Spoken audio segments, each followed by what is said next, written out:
get asked that question a lot. I don't know if you could hear her, but her question was, so what made you start doing beauty pageants?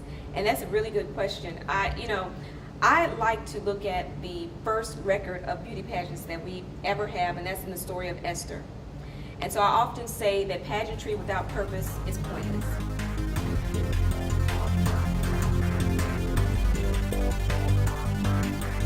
And for me, it gives me an opportunity to talk to women and talk to young girls about what real beauty is. Because I know you see me with the crown and the sash on and the lashes and the hair all dolled up. But what you don't see is that I didn't start doing pageants until I was 30, until just 5 years ago. And before that, I spent much more time developing who I was as an individual, finishing school, getting a law degree, obtaining an MBA, practicing law, and developing my character.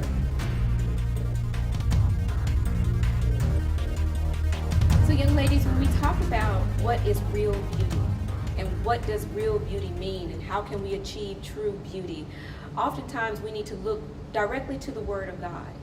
And in His Word, He talks about how charm is deceitful and beauty is fleeting, but a woman who loves God is worthy to be praised. So what does that mean? What does that mean for us when we're searching for our self-worth and we see things in magazines and we see images that have been altered and it affects how we feel about ourselves inside?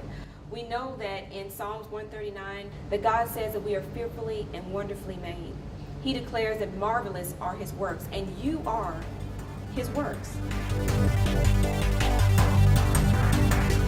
the question comes up to me all the time: what do you do to retain the confidence level that you have?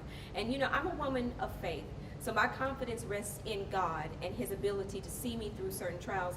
But I recognize that when you're in the midst of a storm, it's hard to see the end from where you are. So I like to do an exercise in my life where I get a box. It can be a simple box. It can be a box that you decorate. My real box at home has cut out pictures on it, and it's pink and gold, and it's really festive.